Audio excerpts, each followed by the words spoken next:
Welcome to our channel. నేను మీ సిరి. YCP manifesto అయితే మొత్తం మోసం అంటున్నారు. అంటే అందులో ఇచ్చిన పథకాల గురించి వైసీపీ నేతల్లోనే కార్యకర్తల్లోనే వాళ్ళకు ఒక డౌట్ అనమాట. ఇది ఇప్పుడు ఏదైతే మేనిఫెస్టో వాళ్ళు రిలీజ్ చేశారో అది పచ్చి మోసం. జగన్మోహన్ రెడ్డి గారు పచ్చి మోసంగా మేనిఫెస్టోని అయితే రిలీజ్ చేశారని చెప్పేసి వాళ్ళే చెప్తున్నారు. సో ఇందులో అసలు ఏం జరిగింది ఏంటి, అసలు ఎందుకు మోసం అని అంటున్నారు, దీని గురించి వివరించడానికి మనతో పాటు ఉన్నారు ప్రముఖ రాజకీయ విశ్లేషకులు కేవీవి ప్రసాద్ గారు. నమస్కారం సార్. సార్, ఇప్పుడు చూస్తుంటే వైసీపీ మేనిఫెస్టో మనం చూసాం. కాకపోతే అందులో ఏదైతే డబుల్ చేస్తా అంటే పథకాలది ఏదైతే డబుల్ చేస్తామని చెప్తున్నారో అది మోసం అని చెప్పేసి అందులో ఉన్న కార్యకర్తలు కొంతమంది వాపోతున్నారు. మరి నిజంగానే తను చెప్పింది అంటే మేనిఫెస్టోలో ఏదైతే వాళ్ళు లిస్ట్ ఇచ్చారో అది మోసపూరితమే అంటారా?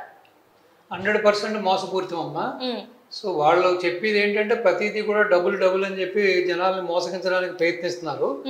కానీ దీంట్లో యాక్చువల్గా వాస్తవికతగా ఏంటంటే కొంతమంది ప్రజలు నిలదీసినప్పుడు అసలు దీని గురించి అడిగినప్పుడు వాళ్ళు చెప్పింది ఏంటంటే ఈ చేయూత కానీ కాపు నేస్తం కానీ ఈబీసీ నేస్తం కూడా ఇదేంటి అసలు డబ్బులు ఇస్తారన్న ప్రశ్నలకు అసలు బట్టబయలైన నగ్న సత్యం ఏంటంటే గత 5 ఏళ్లుగా ఇచ్చినది కలిపి సో ప్లస్ ఇప్పుడు ఇవ్వకపోయేది కలిపి ఆ విధంగా మభ్య పెడుతున్నారు. మీకు అర్థమైందా?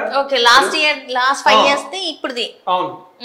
ఇప్పుడు లాస్ట్ ఇయర్ సపోజ్ మీకు 100 రూపాయలు ఇచ్చారు. సో ఈసారి కూడా అదే 100 రూపాయలు ఇస్తున్నారు వాళ్ళు.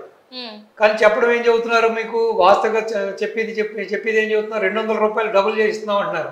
కానీ అక్కడ వాస్తవానికి ఏంటంటే లాస్ట్ టైం 100 ఇచ్చాం కదా, ఆ 100 ప్లస్ ఇప్పుడు ఇవ్వబోయే 100 కలిపి 200 అనమాట. సో ఏదో విధంగా ఎందుకంటే ఈ పార్టీయే కొన్ని అబద్ధాల పార్టీ, మోసాల పార్టీ, దుర్మార్గాల పార్టీ.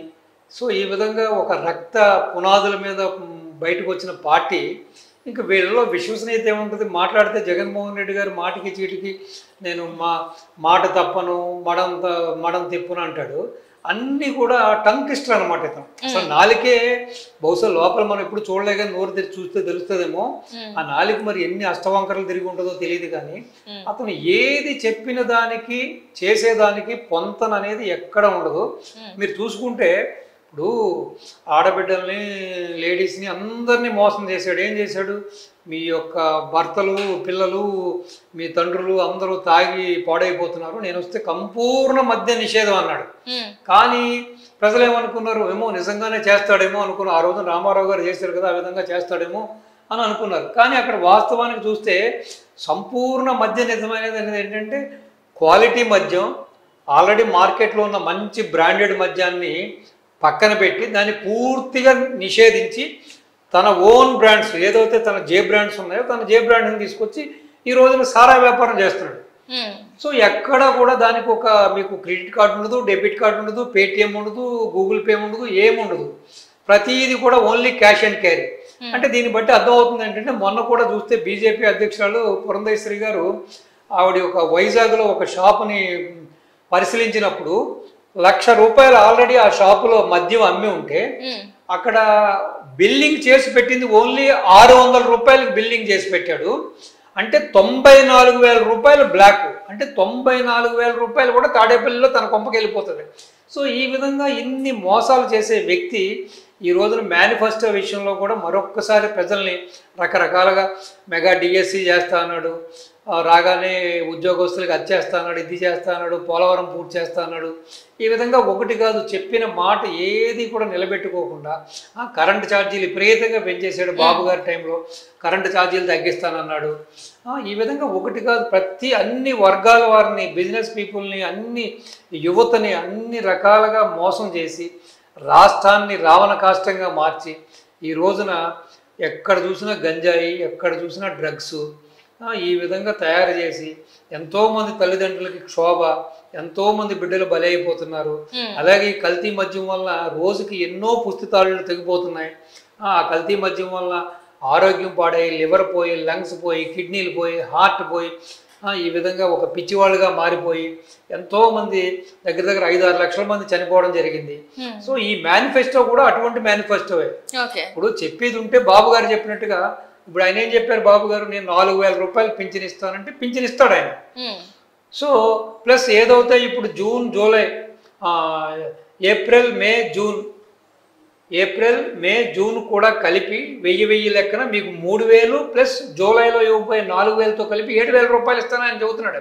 సో చెబితే ఆ విధంగా చెప్పాలి. నువ్వు డబుల్ అని చెప్పి ప్రచారం మాత్రం చేసుకుని తీరా అసలు ఏంట్రా బాబు దీని విషయం ఏంటంటే గత 5 ఏళ్ళలో ఇచ్చాం కదంటే, ఇప్పుడు మిమ్మల్ని నా ఇంటికి పిలిచి నీకు మంచిగా నేను ఏదో 3 పూటల భోజనం పెడతాను రమ్మని, నీకు లాస్ట్ ఇయర్ ఆల్రెడీ టిఫిన్ పెట్టేశాను, లాస్ట్ ఇయర్ నీకు లంచ్ పెట్టాను, కేవలం నీకు ఓన్లీ డిన్నర్ అని చెప్పి మిమ్మల్ని పొద్దు నుంచి సాయంత్రాగా మీకు కడుపు మార్చి సాయంత్రం మీకు డిన్నర్ పెడితే ఎలా ఉంటుందో ఈ పథకాలు కూడా అలాగే ఉన్నాయి.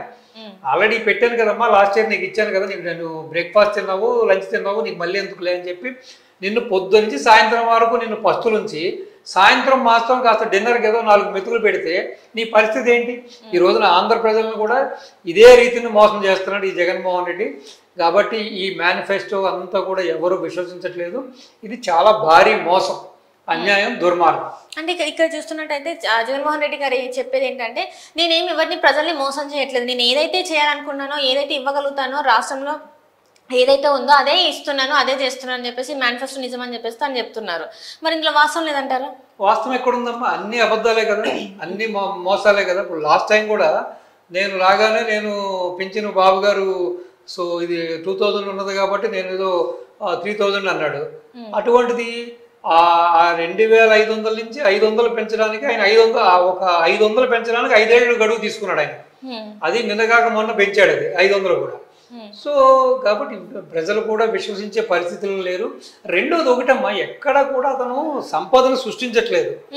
సంపద సృష్టించినప్పుడు ఇటువంటి యొక్క పథకాలు ఉచితాలని కూడా మనం ఎంతవరకు చేస్తాం? ఇప్పుడు అప్పులు చేసి, ఇప్పుడు మీరు ఉద్యోగం చేసుకుంటున్నారు, నెల నెల మీకు ఏదో మీ సాయశక్తిలో 25, 50, 100 ఎంతో 25,000, 30,000, 50,000 సంపాదిస్తున్నారు.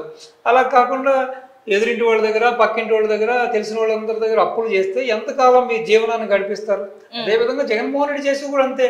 ఆల్మోస్ట్ చేయవలసిన చోట కార్పొరేషన్ ద్వారా చేసేసాడు. ఉద్యోగస్తుల ప్రావిడెంట్ ఫండ్లు అవి ఇవి వాళ్ళ ఉన్న డబ్బులు అన్ని కూడా మొత్తం ఊడ్చేశాడు. ఉన్న ఆస్తులన్నీ కుదవ పెట్టేసేసాడు. ఈ రోజున ఇంకా మిగిలిందల్లా ప్రజల ఆస్తులు, ప్రజల సొమ్ములు, ప్రజల ఇళ్ళు, ప్రజల వాళ్ళ యొక్క స్థలాలు, ప్రజల పొలాలే మిగిలినాయి. సో రేపొద్దున అసలు సపోజ్ ఈ వ్యక్తి వచ్చినా కూడా ప్రజలు కూడా ఆలోచించవలసింది ఏంటంటే, సపోజ్ ఈ కర్మకాలి ఈ వ్యక్తి వస్తే కూడా ఇవి ఎలా ఇస్తాడు? మళ్ళీ వాళ్ళ ఆస్తులకే కదా ముప్పు, వాళ్ళ ఇళ్ళకే కదా ముప్పు, వాళ్ళ స్థలాలకే కదా ముప్పు. ఇట్లన్నిటిని కుదవపెట్టి మళ్ళీ వాళ్ళకి ఇస్తాడు. అంటే మీ జోబులో కొట్టేసి మీకే ఇస్తాడు. ఇది ఎంతవరకు సమంజసం? కాబట్టి ప్రజలు కూడా దీన్ని ఆలోచించుకోవాలి. ఈ యొక్క బోటకం మేనిఫెస్టోని నమ్మకూడదు. ఇటువంటి నిలకడలేని మనిషిని, ఇటు రాజ్యాంగ విలువలు తెలియని మనిషిని, అట్లీస్ట్ పరిపాలన తెలియని ఈ జ్ఞాన శూన్యుడిని పక్కన పెడితే కానీ రాష్ట్రానికి ఒక మంచి జరగదు, ప్రజలకు మంచి జరగదు. కాబట్టి డెఫినెట్గా ఇతని మేనిఫెస్టో ఒక పెద్ద బోటకం. దీన్ని ప్రజలు విశ్వసించకూడదు. అసలు ఎట్టి పరిస్థితుల్లోనూ కూడా ఈ వ్యక్తికి ఓటేయకూడదు.